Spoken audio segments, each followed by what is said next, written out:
All right. Well, first off, thank you all for joining. My name is Scott Pollack, and today I want to talk about a three-step framework for building better partnerships. So first things first, I would love to gauge a little bit more about who's in the room. So I'll ask you to raise your hand or +1 in the chat, thumbs up in the chat, if any of these apply to you. First, anyone who did not study partnerships in college, raise your hand, put a thumbs up, +1. If you did not study partnerships in college, seeing the hands go up, right? That's most of us. Next, raise your hand if you feel like you have been figuring things out as you go along in your partnerships role. If you feel like you've been maybe winging it, building the airplane while it's in the air, throw up the hands in the chat, let us know. And then if you were never handed a playbook for building partnerships when you started in this career, let us know, amen, in the chat, let us know.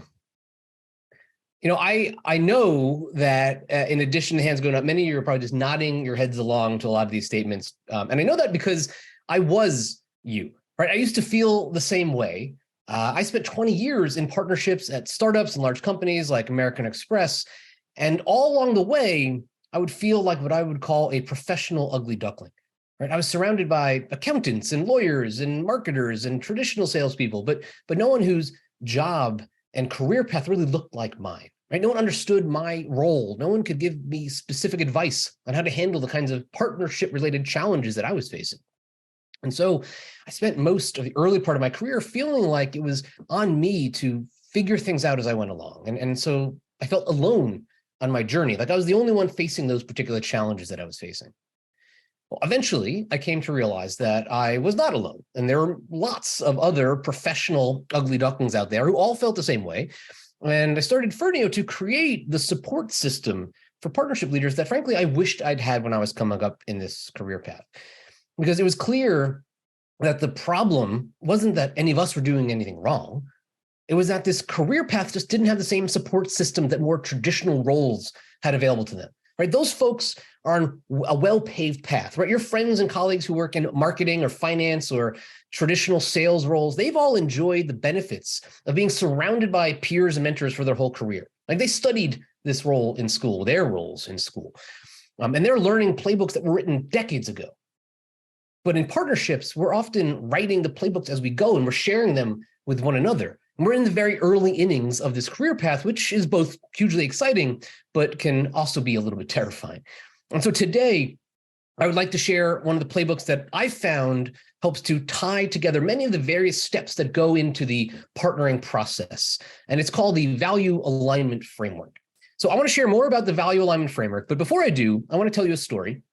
And so I was once the head of partnerships for a B2B startup, SaaS startup called Sumall.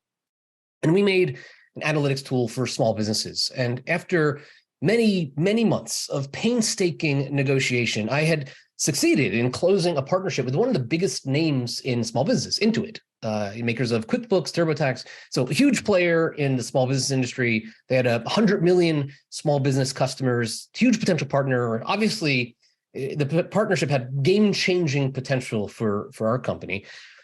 And so when I signed that deal, I came back to the office expecting a hero's welcome. And yet I was met with total crickets.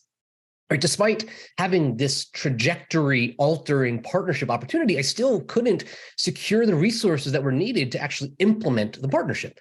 Right? The product and engineering teams, they were two heads down on other priorities to even start working on the integration. The marketing team didn't care, et cetera. I was completely baffled. And I was also really frustrated and angry. Right? I teed up this opportunity and no one bought in. Well, I eventually came to realize that this was on me. And I had committed a mortal sin of partnerships. And I had built a vanity partnership. You've got a vanity partnership when you spend more time negotiating the deal than the deal actually spends in market. Or when you create more value from the press release than the actual partnership itself delivers to either company. These are deals that fall apart so quickly that, despite how much fanfare and investment we've made into them, that I think of them like the celebrity marriages of partnerships. And frankly, they're a tragedy because a vanity partnership creates the opposite of the impact that we're going for. They cause missed KPIs, which cause wasted resources, which cause people to wonder, well, what does partnerships even do around here in the first place? And that is a leading cause of career death. And it creates this death spiral for partnerships as a profession overall. And that means that it's on all of us to avoid the trap of vanity partnerships. It's on all of us to create impact from our partnerships. We can avoid vanity partnerships and get on the path to building better partnerships by understanding why do they happen in the first place? Why do vanity partnerships happen at all? Well, the reason why vanity partnerships occur is the same reason why celebrity marriages rise and fall so quickly. It happens when we jump straight into the sexy parts and ignore the real hard work. We often want to jump right into pitching, enabling, scaling into broad partner programs. But when we do that, we are skipping some of the most important parts, like understanding our own values, making sure we're getting into a relationship for the right reasons with a clear vision of what it takes to create a fruitful marriage. So what does it take to create a fruitful marriage, a successful, highly impactful, revenue-generating partnership? Well, let's first understand why partnerships are valuable in the first place.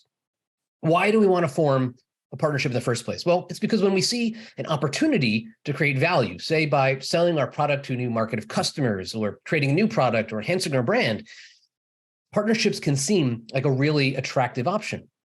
It's a low-cost way to open the doors to a new channel or create a new product or enhance our brand or whatever. But of course, there are two sides to any partnership. If you want to create a new product or sell into a new market of customers, you and your partners are going to put in work to do that.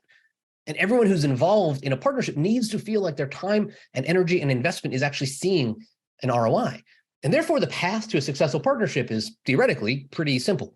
A successful partnership requires that all sides feel that their contributions are sufficiently rewarded by the value that they receive in return. Now, the problem with the challenge is that companies have plenty of options to create value.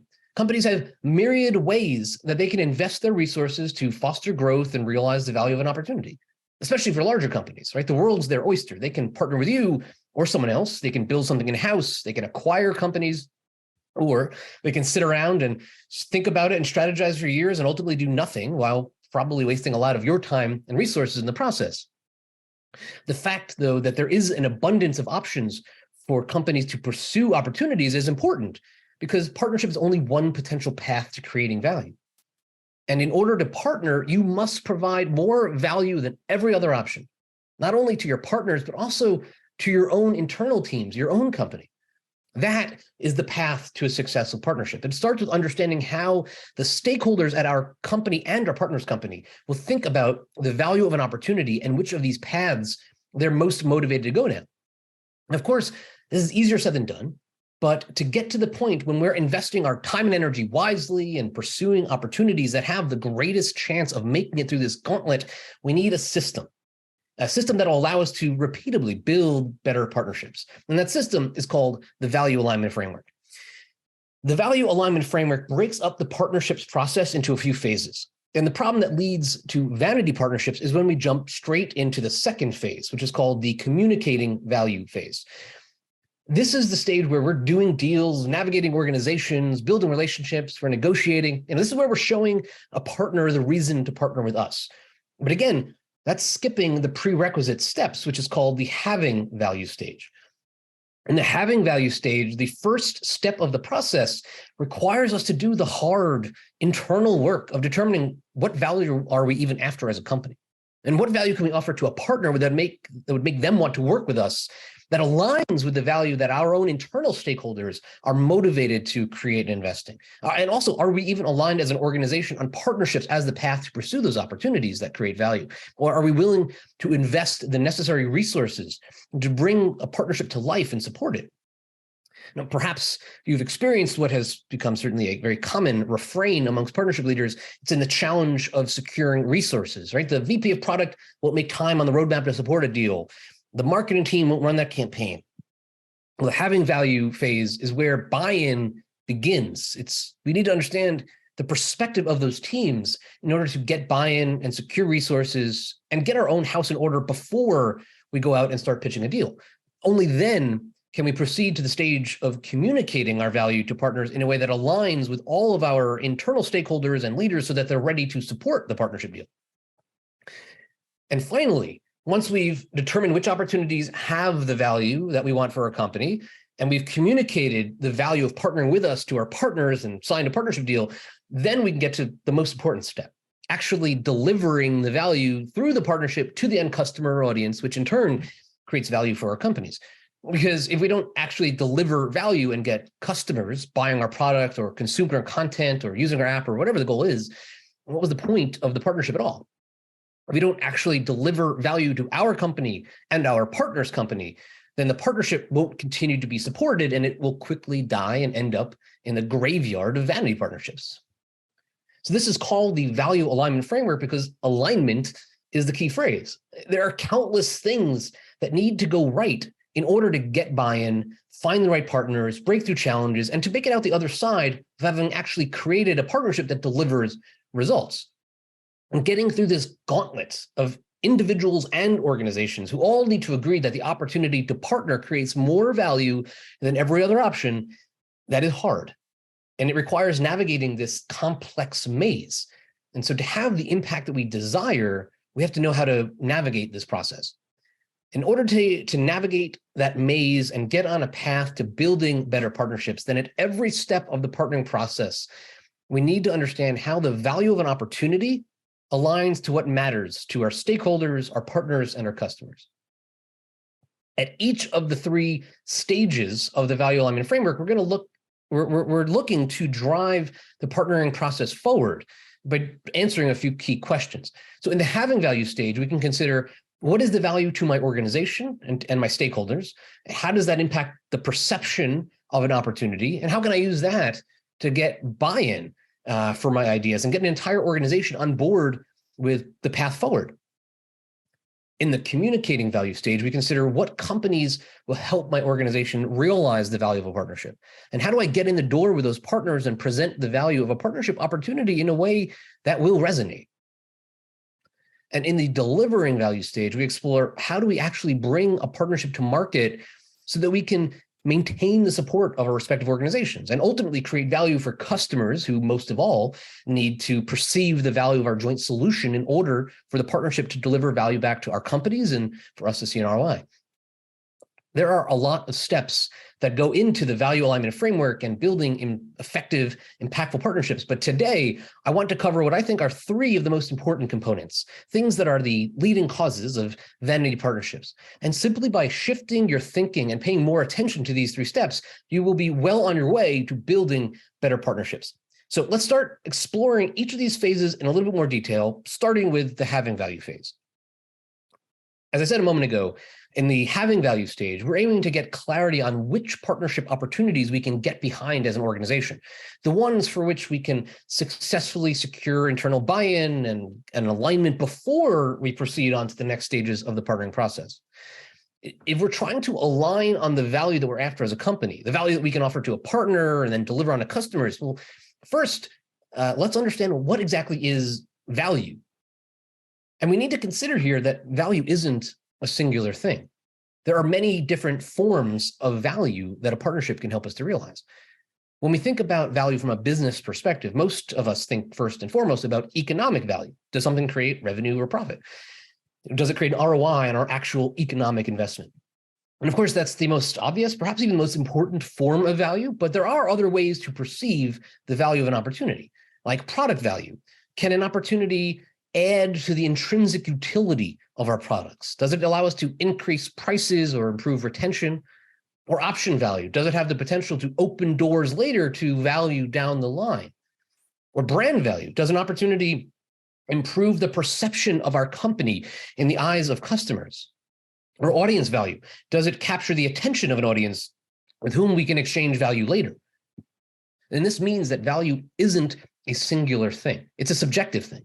Depending on your perspective, you may see the value of an opportunity in a very different light, with a very different lens, because value is subjective. We all perceive value differently. We weigh it differently. We act upon opportunities to create value differently. And so let's think about value from a personal standpoint, and let's see how value can be subjective there. So let's say that we have different motivations. Let's say that you value money and I value my work-life balance. And that might mean that I may choose a job that pays me less, but affords me more time with my family, whereas you may choose a job that pays you more, but you work harder. And we also value different things differently at different times. And what I valued in my 20s as a single childless guy is very different than what I value in my 40s as a married father. And that means that when our stakeholders are presented with an opportunity that partnerships can help us to realize, a way to improve our product, an opportunity to access a new sales channel, those stakeholders may see the value of that opportunity very differently from you as well as from one another. And therefore, when pursuing partnerships, it's not enough to only consider the value that an opportunity creates for one's company and why it may be the best option of all options to create value for the company. We must also account for how our internal stakeholders within our organization and within our partners' organizations, whose buy-in we need to move a partnership forward, like the heads of product or marketing, et cetera, we need to account for how they will perceive the value of the opportunity personally. When we're aiming to convince someone to buy into our ideas, we need to understand how they will perceive the value of that opportunity. And there are a few lenses that warp our perspective and affect how the value of a partnership or other opportunity may be perceived by those stakeholders.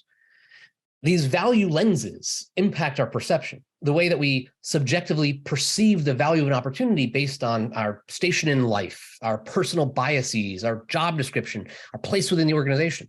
All right, so let's look at a few of those lenses to understand how they may impact a stakeholder's decision-making on whether or not to buy into your ideas. One lens is timing. Is now the right time for us to pursue this opportunity, or are our resources locked up with other priorities at the moment? And this is something we'll punt on the roadmap. Is there budget available today, or is this something maybe we'll tackle next year? Another lens is individual motivation. Every opportunity is perceived through the subjective lens of the human brain. And humans are fickle creatures. We have fears, we're risk averse, lazy, biased, like all of those things affect how we perceive value. Regardless of how valuable a partnership opportunity may be to my company, if I'm the VP of product and I don't like the partnership idea because I fear for my job, I think we should build that functionality internally instead. Or I'm too busy to even consider it, or I'm personally disinterested for some reason, then I may not advocate for it. And in fact, I may even stand in your way. Or the opposite may be true as well. I may be so enamored with the opportunity because I personally like the idea, because I see myself getting promoted, or because you're my friend, whatever, that I will advocate for you and use my influence in the organization, regardless of how much or how little value it creates for the company. I mean, how many bad ideas have we seen pursued just because the CEO liked it? Another lens is organizational structure. Are my goals aligned with the pursuit of this opportunity? Can you help me to hit those goals? If I report into the sales department, is this going to help me meet my quota, or is this going to potentially distract from that? And then there's the lens of company culture. Companies may be comprised of individuals who see value through their own subjective biases and lenses. But when people come together as an organization, they often create culture and processes that determine how the collective hive mind works and thinks. And a company's culture impacts how decisions are made. Does our company take risks and support innovative ideas, or do we always go with the sure thing? Right? Those are the ways that culture of an organization may impact how the value of an opportunity is perceived. When we are pursuing a partnership opportunity, we need to always keep an eye on and recognize how the value will be perceived.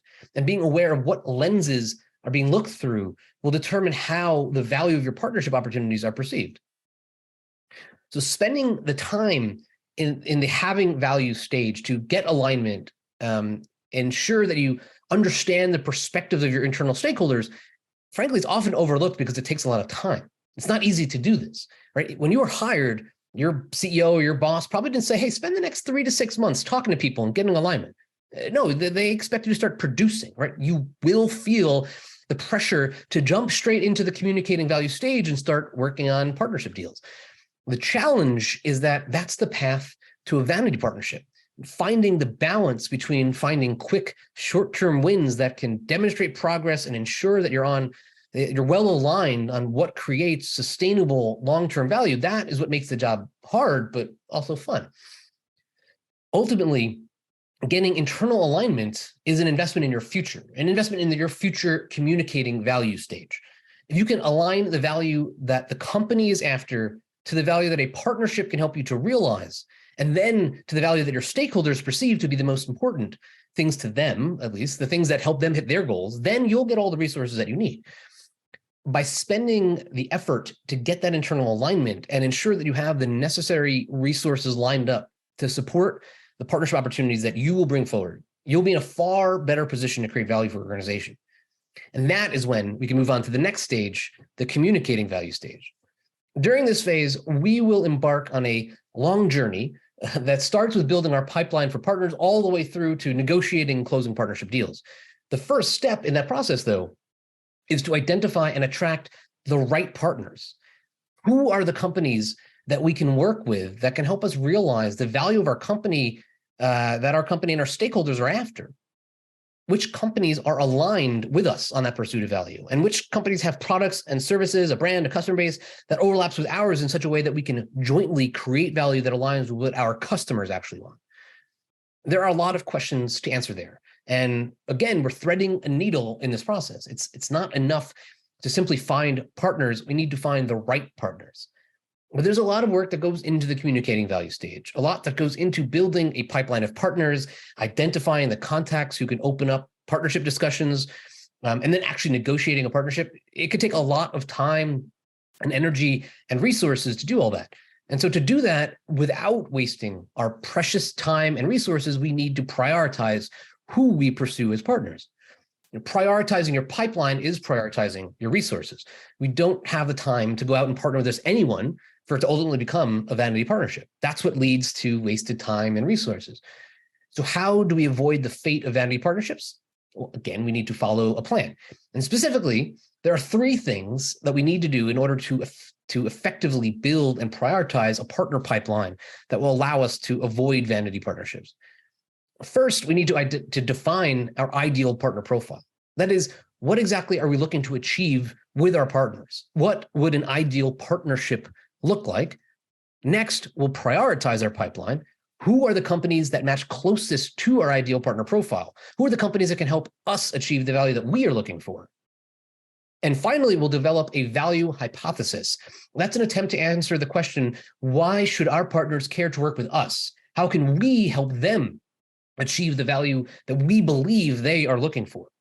So let's start by defining our ideal partner.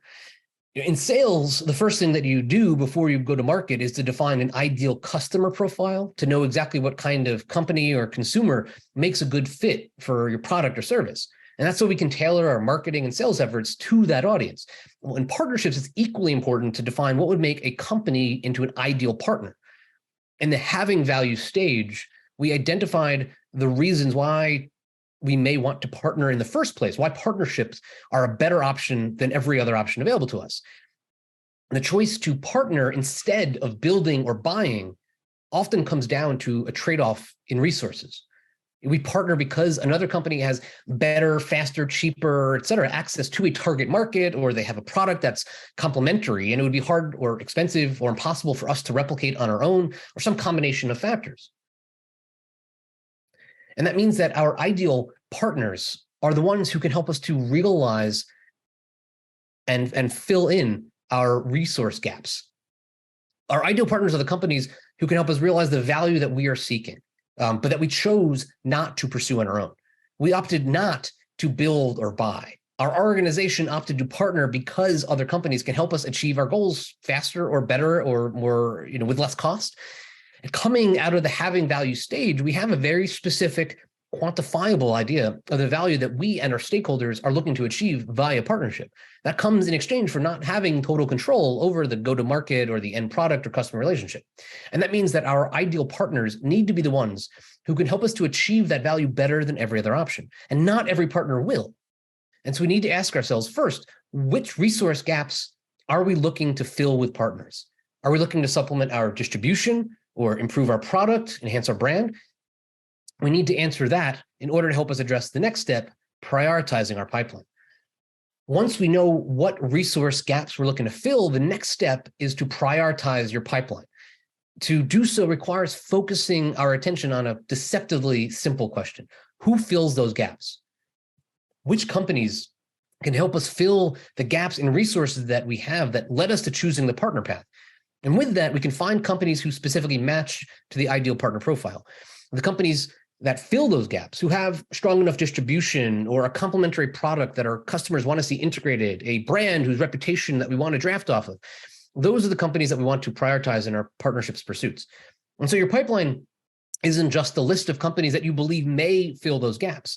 You need to spend the time to do the research.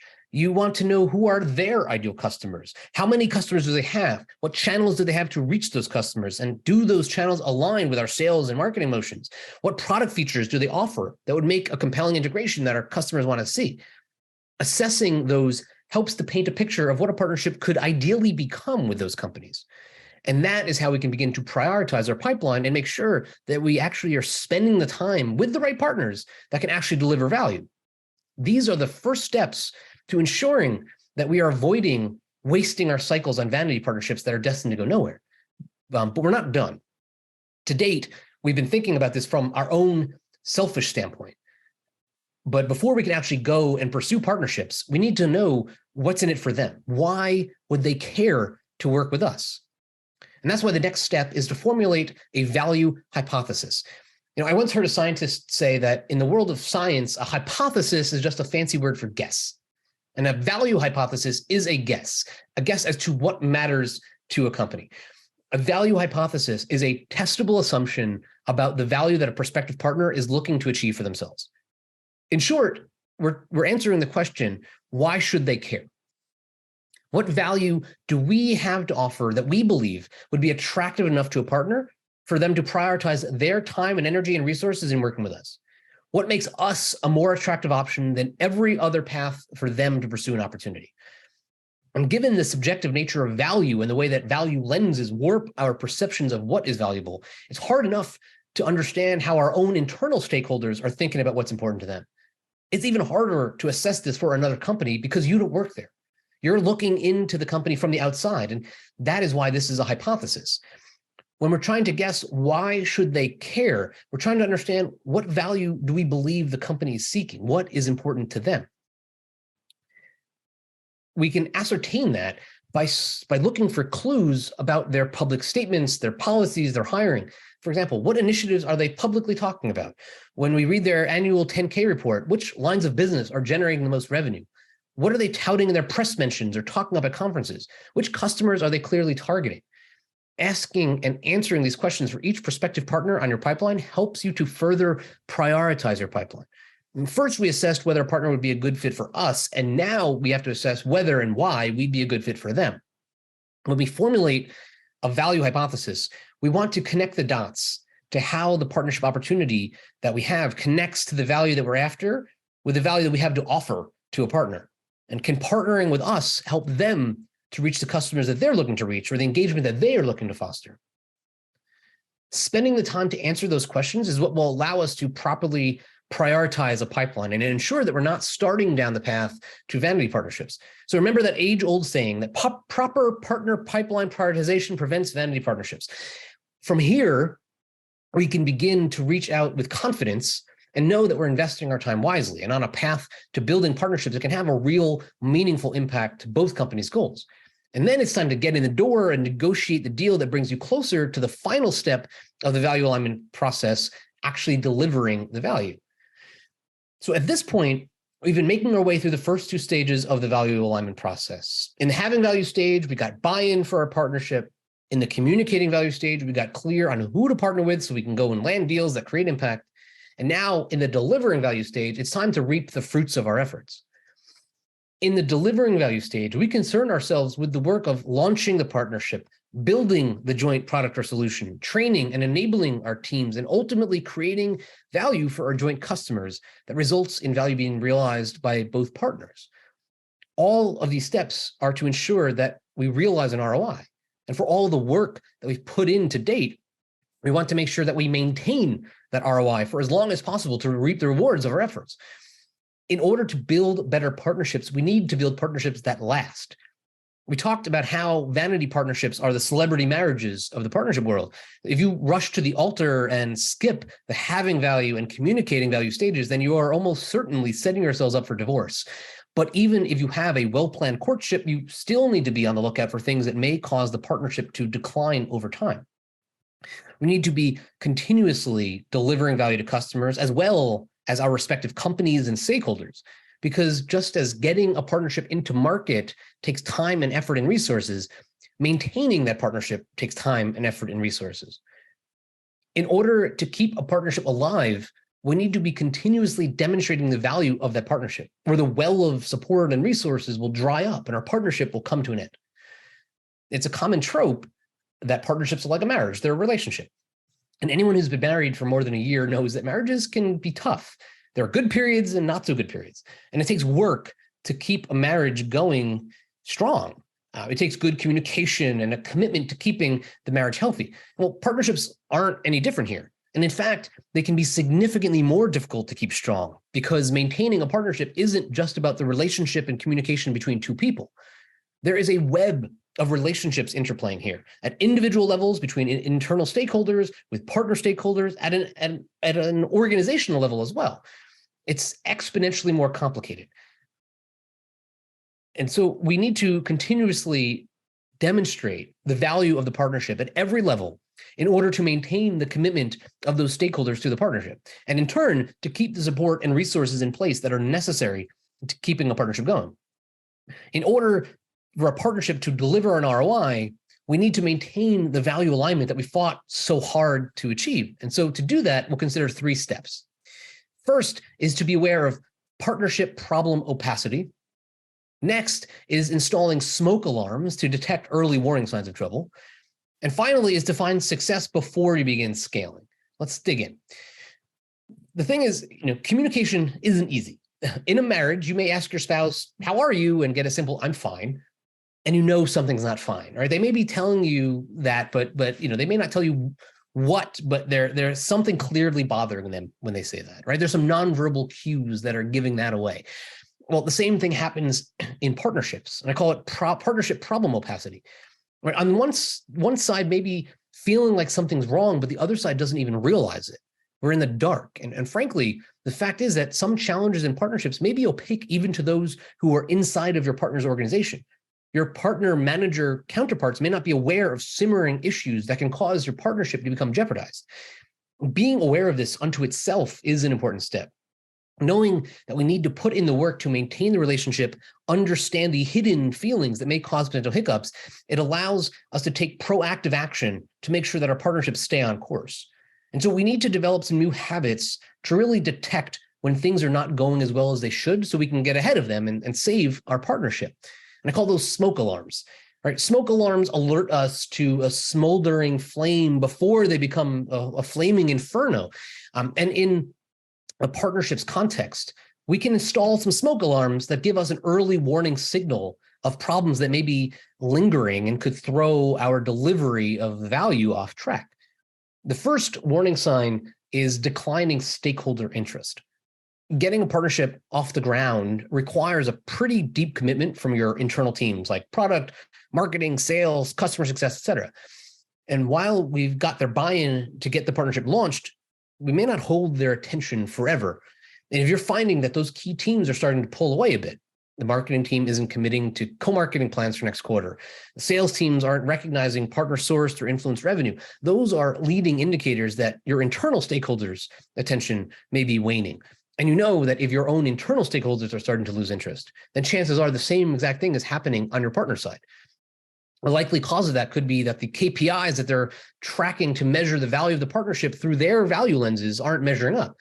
And this is a sign to check in with your stakeholders and determine what is causing their declining interest. Are the KPIs faltering, or is it a matter of framing? Are you not actually presenting the performance of the partnership in a way that resonates with them?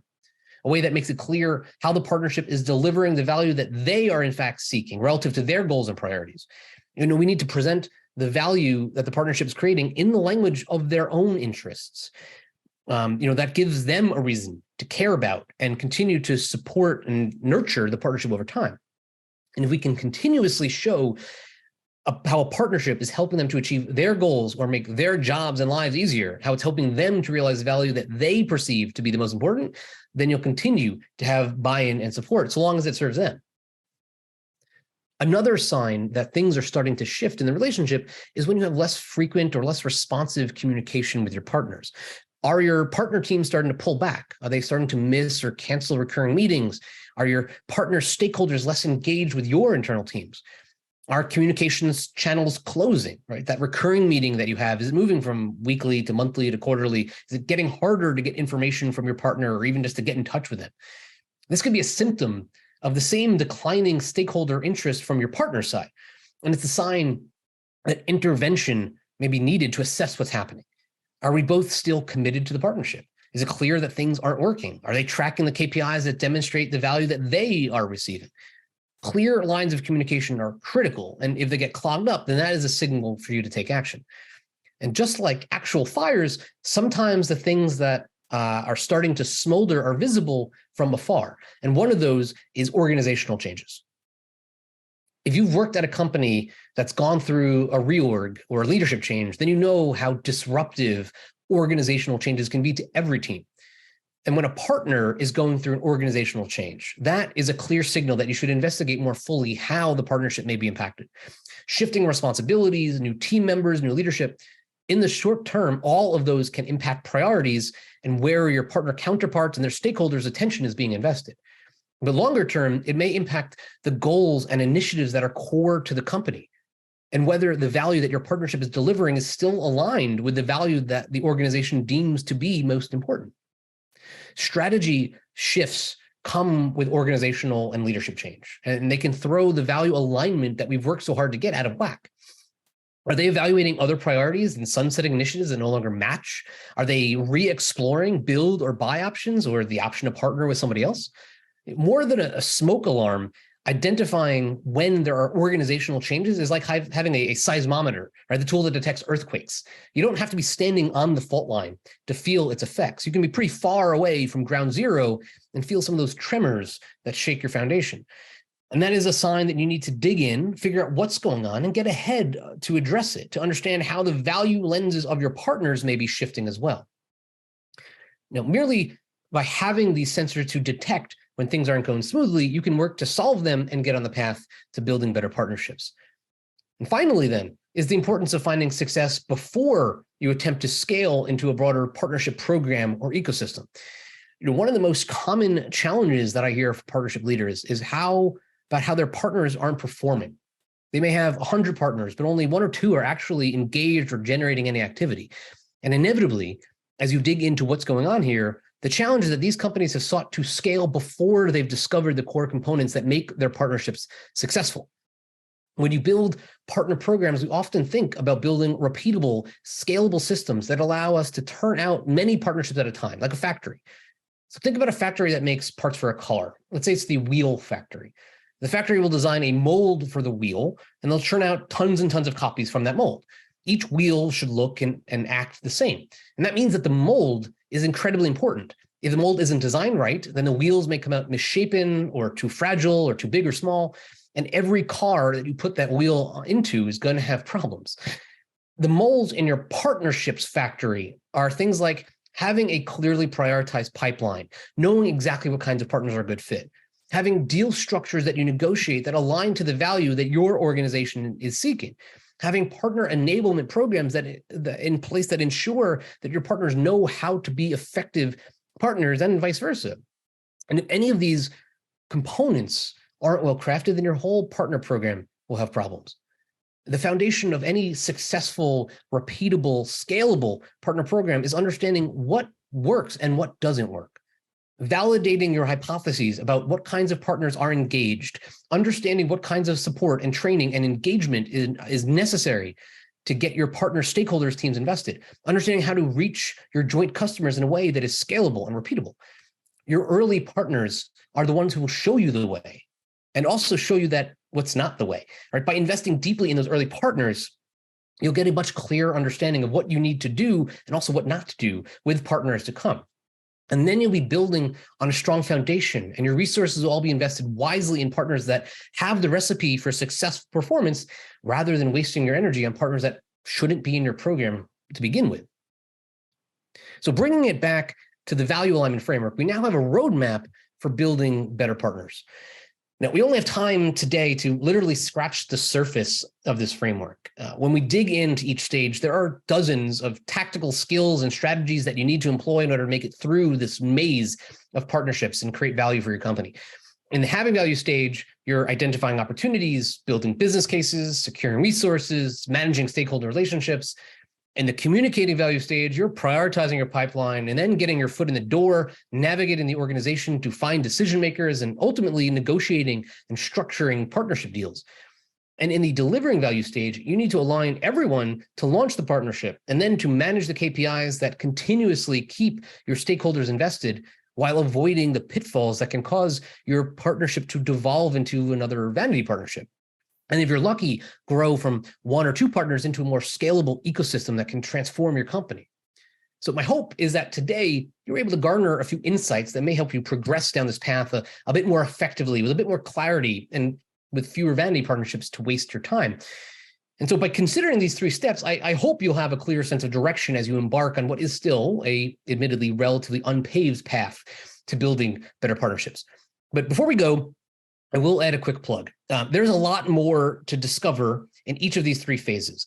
And if you want to accelerate your professional journey, not only to learn the strategies and tactics that go into each of these stages, but to put them to use immediately and get practice and expert insights that can help you become your best as soon as possible, then I'll tell you a little bit more about how you can do that with something that we call the Certified Partnerships Professional Program. So the Firneo Certified Partnerships Professional Program is an 8-week cohort program for emerging partnership leaders. And as we talked about earlier, most seasoned partnership leaders cobble together their knowledge over time. We learn through trial and error and by making mistakes. And it takes most of us 10 years to feel truly confident and comfortable that they know what they're doing. And that's because no one provided us with a playbook on how to be an effective partnerships professional when we were all starting out. But that's exactly what this program is designed to do for you. During the program, we not only provide 50 plus modules of intensive training, but also many opportunities to connect and collaborate with peers, to put yourself into the shoes of experts and analyze their real world case studies, their real world stories as our case studies, and then to practice your skills through role play simulations. So if you're interested, you can learn more at firneo.com/CSA. Our next cohort begins on February 25th. It's an 8-week program. Tomorrow, February 10th, is the last day to apply for this cohort. We've got a special bonus for folks who join via CSA with the link here. Feel free to also message me on the CSA Slack if you have any questions, and I'll look forward to seeing some of you there. So with that said, I will open up to any questions folks have. Thanks for listening. So I have a question here. It'd be great if you can, if you have a couple examples of how you went through each phase and determined a good partnership and what was the outcome, maybe both good and maybe a pass. So I think a lot of times in the having value stage, we see a lot of the kind of opportunities that require the resources of another team, let's say the product team for integrations or whatever other build is necessary for a partnership. We find the value lenses kind of getting in the way or causing a difference of opinion. And I'll give you an example without getting too many specifics to protect the innocent, but at WeWork, had opportunities to build basically programs that would enable our partners for whom we were then kind of the distribution partner. We had access to, tens or hundreds of thousands of small businesses that were WeWork members. We were offering our partner services to them. We had an opportunity to do the reverse, seemingly very obvious opportunity to get our partners offering workspace to their customers. But we had, and we thought, we need to build an affiliate program, and we can go out and start building that immediately. There's many a tool that we can leverage to do so. But what we found was that there were some folks in the product team, and particularly a new product leader who was really dead set against us building that program on the back of other tools that can allow us to go out and start building affiliate partnerships or the referral partnerships the reverse way. They wanted to build some of the functionality in-house as opposed to working with other companies to do so. And it caused a significant amount of strife and delay, because ultimately the reason why that product leader was deciding that was because they needed their own portfolio. They wanted to be building more products, even if it was only ancillary to the actual core business. And it was one example where the the shifting perspective of a particular person was able to block a whole initiative around partnerships, not just a single one, because of some of the biases that they had as it protected kind of their place and their team within the organization and gave them something to do and hit their goals. So that's one example. I think in the communicating value stage, I think the examples there, I think, are pretty common for many people, where simply the relative value of the partnership is lower than the amount of resources that are necessary to execute against it. Without specific examples, I'll give another from WeWork, where there were partners that we had that would generate very significant revenue streams, and there were others that, the way that we needed to see revenue generated from those partners was not aligned with the way that our partners need to generate revenue. Like the price point that their products were at were out of alignment with the price point of our products. And therefore, the ability for us to sell their products through our channels or vice versa just wasn't aligned. The incentives would never really be fully aligned. And that's why the opportunities for some of those partners, where there just was a disconnect in like how we went to market, what our channels looked like, what our product, how they integrated together and what their price points looked like, it just kind of created blockages there. And in the delivering value stage, I think this is where we've all probably seen many an example of where partnerships kind of die out over time. I'll give another example from my time at WeWork, where we had a partnership with let's call it a large B2B SaaS company in the accounting space. We spent months negotiating that partnership, getting into a pretty robust place. And ultimately, getting the deal was exciting, but it became a vanity partnership when we realized that the work required to execute on it, which was going to require having some of our team members in WeWork locations to be able to sell their product on our behalf and on their behalf and so forth, and be kind of that channel. It just required a lot more training than our company was willing to properly invest in. And so while at a hypothetical level, we had stakeholders bought in, it was exciting, the projections were significant. Once the rubber hit the road, we didn't successfully demonstrate the value back to our stakeholders, and the deal kind of fell apart before it can really show off the kind of value that we thought it can deliver when we were ideating and negotiating. So hopefully that's helpful for a couple examples in each of those phases. Got another question around the cost of the program. So switching gears back to the Certified Partnerships Professional Program. The program costs either $641 a month over a 6-month payment plan, or we discount it for people who pay up front, and it's $3,497. Happy to answer more questions about that. There's a lot more information on firneo.com/CSA, where you'll see all the details, including kind of payment options and so forth. How do you tackle partner enablement and partner marketing activities?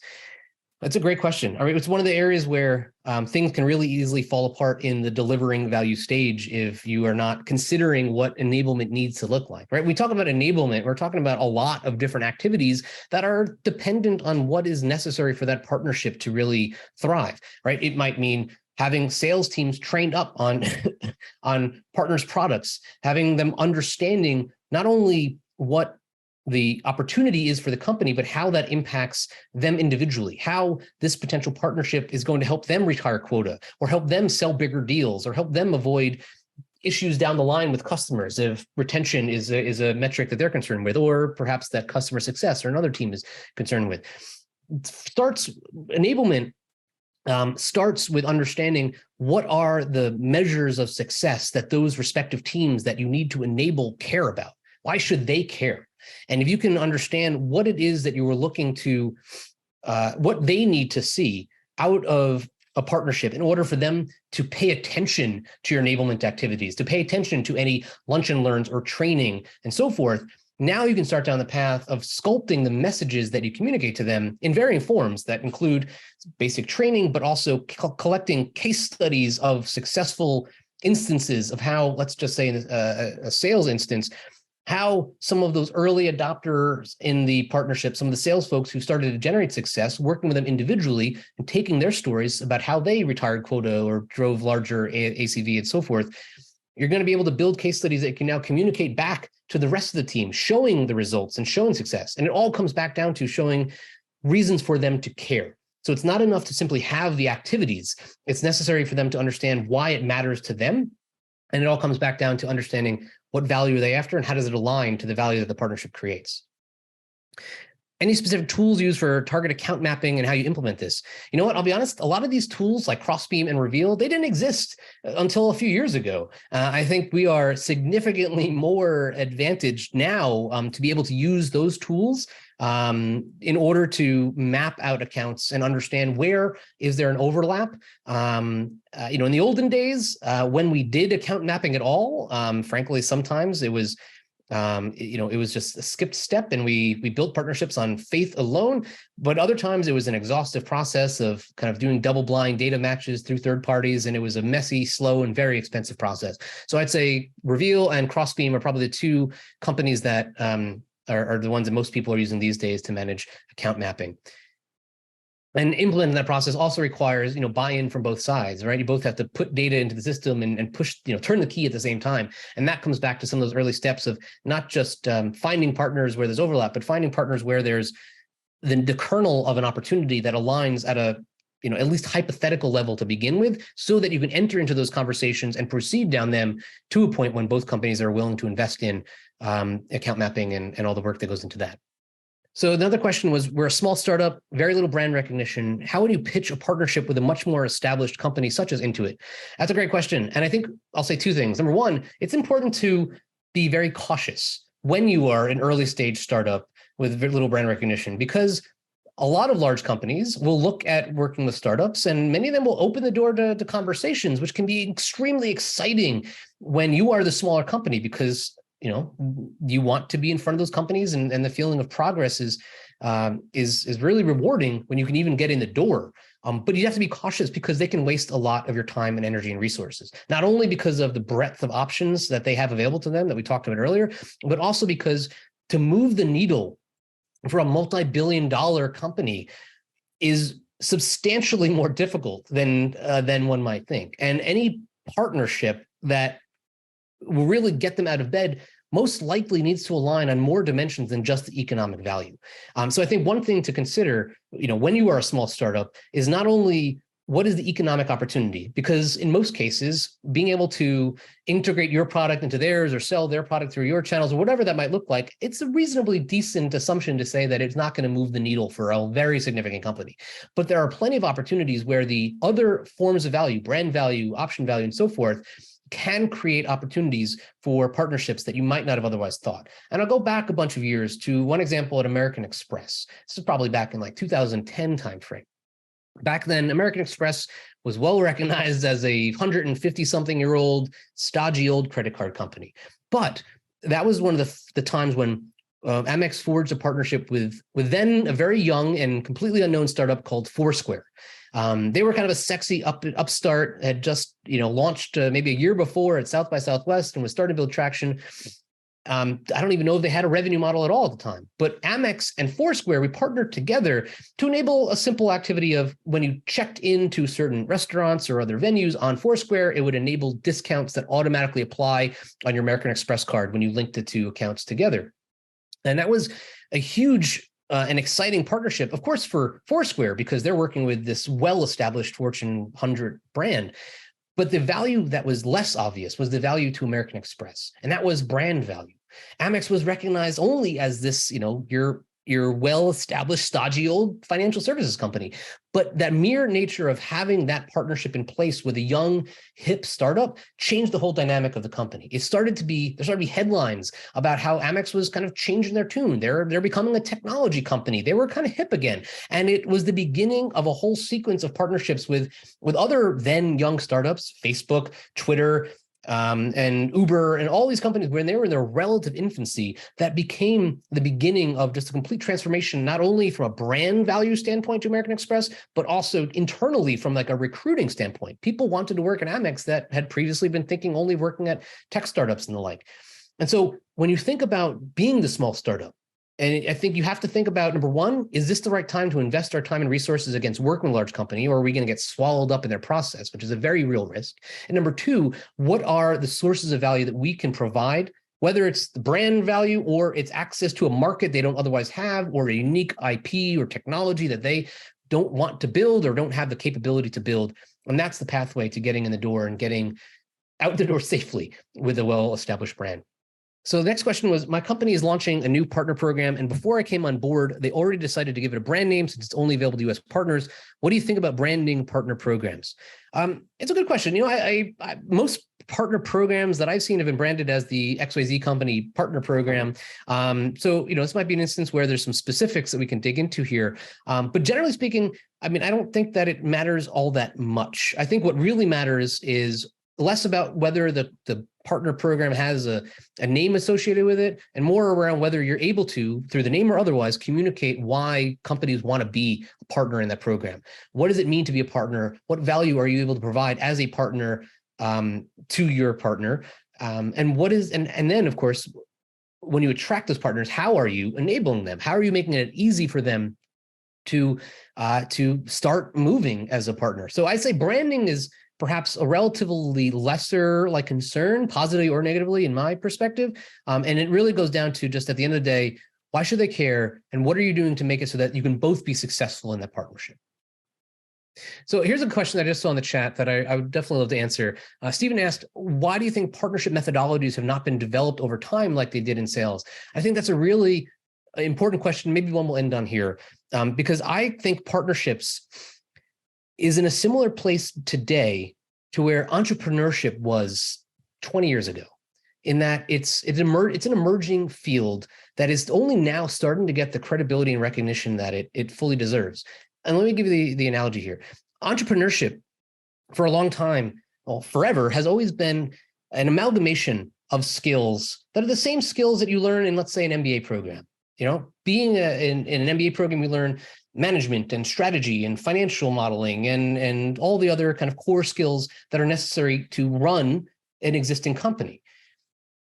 Entrepreneurship is all the same skills, but applied towards how do you build a new company. And it was only, call it 20 years ago, maybe even less, that entrepreneurship programs started to get taught inside of business schools to MBAs, so that they had a different way of thinking about how they apply those skills to a different stage of the company's life.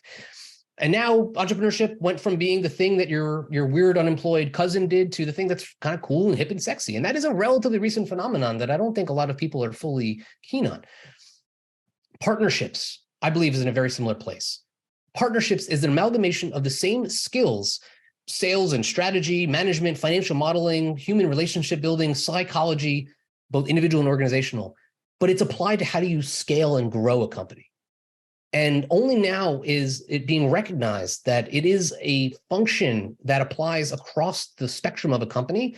And only now are we starting to really take the knowledge that has been created and capture it, created by people like you who are in the room doing the work, and starting to codify it and create methodologies and frameworks that can allow us to teach it to the next generation to come. And that, I believe, is an opportunity that we're just starting down the path of now, and starting to be able to teach in ways that the next generation, just like the next generation of entrepreneurs, are now in the clear of having the path that they're on be a legitimized one. I think partnerships is in the same boat, and it's an exciting time for everyone here. So I realized that I'd missed a question that Curtis asked in the chat. I want to address it here. He asked, what do you suggest you do when it's clear that a partnership is no longer providing mutual value? Do you sever the relationship entirely, maintain the relationship casually, or something in between? And I think it's a really good and important question. Fundamentally, the way that I see and have seen all partnerships evolving and moving forward is either they die, they evolve, they are replaced, or they can expand. And what I mean by that is any partnership is generally on a path towards dying out, right? When the value that is being delivered back to each company ceases to either exist because the partnership itself is not performing, or because that value is no longer relevant, it'll likely die. And that's an okay and acceptable part of the partnership's lifestyle. Or it may evolve. Perhaps if a partnership is no longer delivering the value that both sides need in order to continue to maintain the investment that is needed to maintain it, then that partnership might change its format, both by renegotiating terms, by re-exploring other opportunities for the partnership. And so taking that step back and exploring, well, why is this partnership not delivering value? Is it because that value is no longer important to us and there's no other pathway that working together as partners can provide a place and a way to realize that value? Or is it something that perhaps by making some structural tweaks and renegotiating the relationship or the agreement, for example, that could allow the partnership to evolve in a different direction? Or sometimes it's replaced. Sometimes the value that is there is one that is significant enough that we might, as a company, or either company, might say, well, we want to really own the value that is being delivered from that relationship. We want to build our own path to that value. We want to acquire a company in order to have more control. And that's a perfectly acceptable pathway as well. And so recognizing if the relationship is deteriorating because it's not that the value that the partnership can realize is not there, but because there's a desire to go even deeper, that could yield opportunities for M&A, or it could yield an the end of the relationship as you know it currently.